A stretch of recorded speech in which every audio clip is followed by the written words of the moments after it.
Hello guys, in this video I'm going to show you how to change your profile picture in the Zello app. But before that, don't forget to subscribe and leave a comment down below, because at 10,000 subscribers I'm going to show you my whole YouTube revenue statistics and growth strategy. So without further ado, let's just jump right into it. First, you have to open up the Zello app, and here it opens up in the contacts. From here we're just going to the top right corner, tap on the three dots, then tap on options, then on profile, and here in the top right corner again we can tap on the pencil to edit our profile.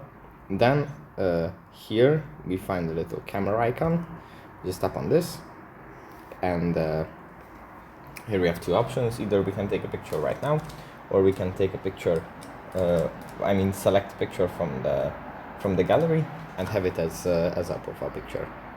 Say select from library, then after we have selected, we just tap on save in the top right corner, and that's it. Thanks for watching, and I'll see you in the next one. Bye.